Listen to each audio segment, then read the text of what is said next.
This is the stuff I'll be adding to the planting hole. I'll make a hole that's much bigger than the ball of roots, and I'll mix it with some of the soil, these ingredients, and then add back as much as I need and pack it around, and I'll show that process in a minute. This is Epsom salt, otherwise known as magnesium sulfate. Sorry, I had a little brain fart there. I always use Joby's fertilizer spikes for tomatoes. And of course, whenever I plant, I have a cocktail. You can skip this part if you want. This isn't necessary, but I sure find it helpful. And then I've got some all-purpose fertilizer. This is 555. I have not used this product before, but I have used similar products in the past. And I also use this liquid fish fertilizer. I used that last year and I found it to be really excellent. I believe in it. And then of course I got a knee pad for kneeling, and I'll also be mixing in, I got one bag left over of the cow manure compost. I'll be adding some of that to my mixture as I plant. But let's take a look at that process.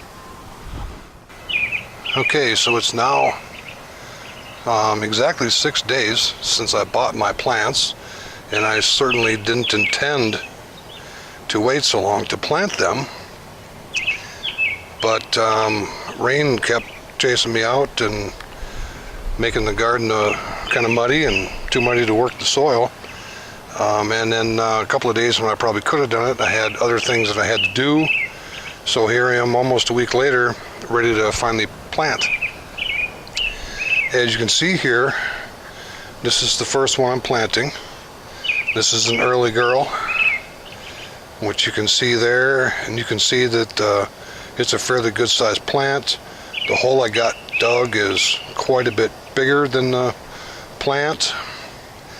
And then this here is about half of the soil that I took out of the hole.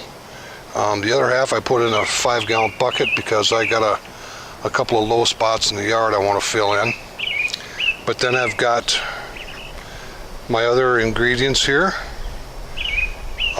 In one pile you will see Epsom salts for magnesium, and you'll see the Happy Frog fertilizer, and you'll also see a bigger pile of the mostly composted straw or hay. And then I also have, this is about half a gallon or thereabouts of the cow manure compost. I'm going to be adding that into this mixture as well. I'll add everything in, and by the way, this saucer is just my my fire pit saucer. It just is a good place to mix dirt up in. Once I add the cow manure compost in there, I'm going to stir things up, get it all mixed in, and then at some point, probably after the fact, I'm also going to pour in some of my fish fertilizer, which I showed earlier. That's a wet product, and I don't really want to add that while I'm going to be mixing stuff. I'll just pour in a few spoonfuls of that later on. Okay, so I've got all my stuff mixed up here. I used about half of the garden soil. And I'll probably still have some of this left over when I fill the hole up. And I've got my plant sitting down here, which will kind of tell me, and I want to go as deep as possible. Some people will like to dig a shallow trench and lay the plant down and let it grow out that way. I feel that makes your roots very shallow, and which will make the plant more dependent on your watering, and they're less resistant to not being watered. Like if you have to go to town for a couple days, you're going to come back and you're going to have some really dry plants. So I like to get the ball of the roots down into the ground, not in a shallow trough. I don't subscribe to that method. But I can tell here that the ground's going to come about this level, so I'm going to take everything from here down and trim off. And you can see this plant is having a hard time standing up. There's also a few suckers on the plant that I'm going to leave, and I'm going to get rid of those.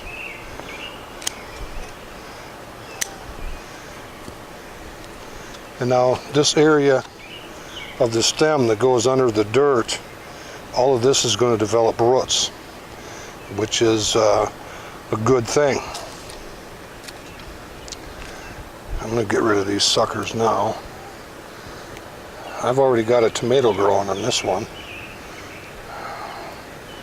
I don't know if you can see it.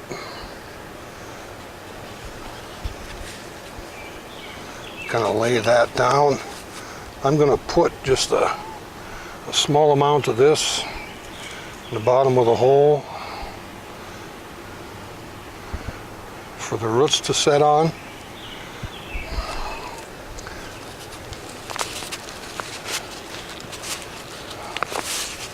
Crunch that up a little. Now this is a little bit, the roots are a little bit container bound. Some will recommend that you break this apart. I personally don't really like doing that, but I will tear some of this stuff off from the bottom, which will, I believe, encourage some new root growth.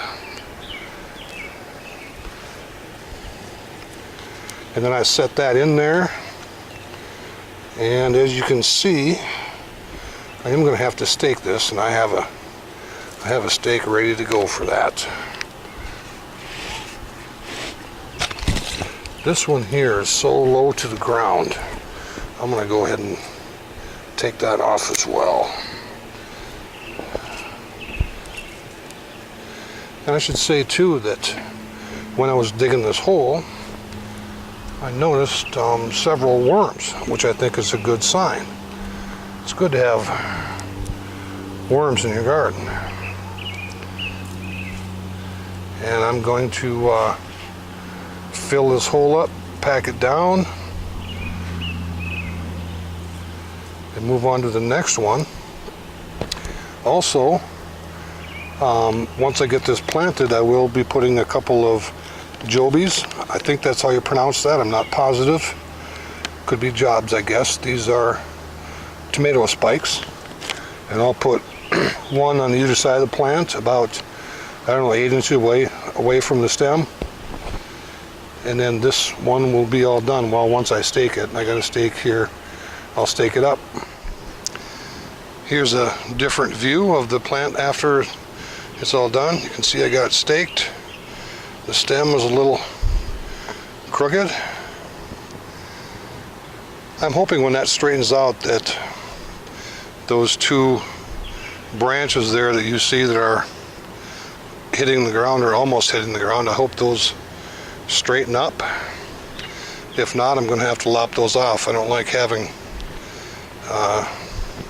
tomato leaves hitting the ground. I don't think that's particularly good. Also notice that when I packed the soil around it, I got the soil where I dug the hole a little bit lower than the surrounding dirt. When I water, that'll help hold the water in that area rather than allowing it to just run off. Anyway, that's my process for planting tomatoes.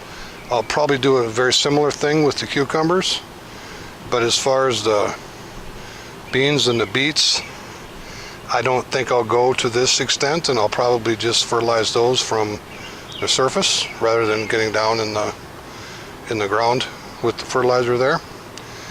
Anyway, thanks for watching.